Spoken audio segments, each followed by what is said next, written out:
as well as uniquely designed fabrics, creating glamour and extravagance. On the other hand, ballroom dresses are designed to accentuate the sexy curves and elegant look of the dancer. Layers of volume and depth are depicted through the pearl accessories and silver embroidery, giving the overall presentation an added flair. There are endless design combinations in the world of ballroom dancing. Fringes may also add to the fluid movements of the dancer, while feathers may enhance the dancer's individual look and style.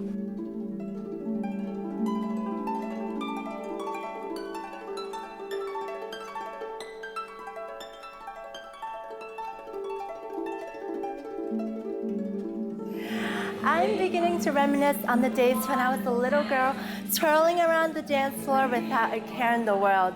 After seeing all these beautiful dresses, you'll probably understand why so many girls, including myself, dream of becoming a professional dancer, putting on a beautiful dress and taking the spotlight on the dance floor.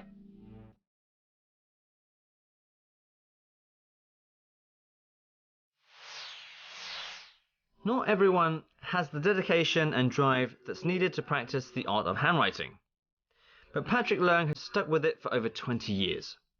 A well-known calligrapher in Hong Kong, he has held several solo exhibitions and published books on the topic. He spends his time doing what he loves best: writing.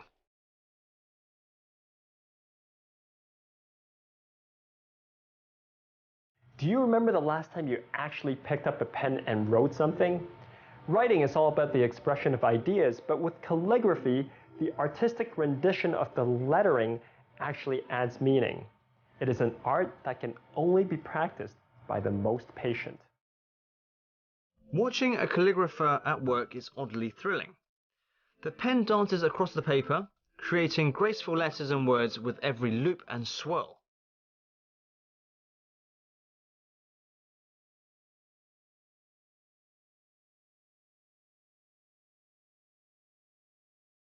I think when a lot of people mention the word calligraphy, they think Chinese calligraphy.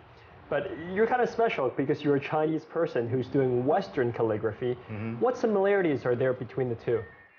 Being a Chinese, I can use many different Chinese writing instruments to create a East meets West effect. To master both Chinese and English calligraphy, it requires passion, patience, and persistency.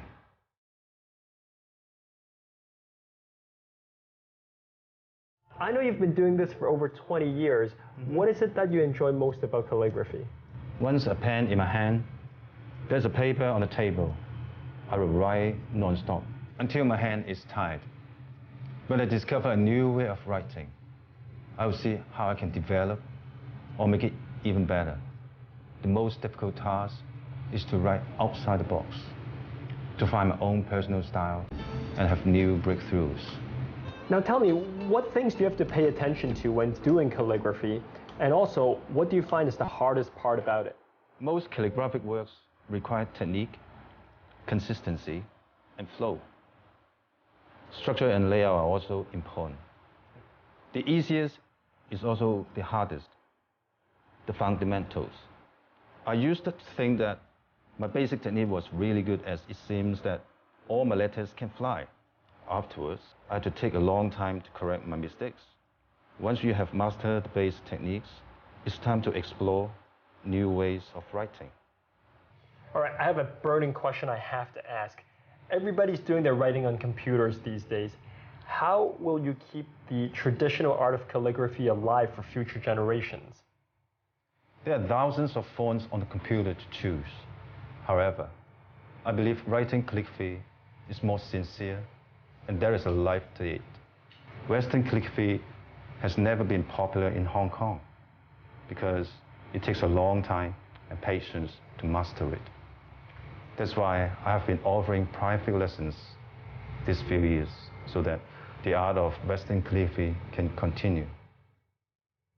Well, that's all for Dolce Vita this week. If you want to know more about this week's episode, please log on to our website. In the coming weeks, our spotlight feature will be about Christmas, so don't miss out and have a great weekend, everyone. Bye!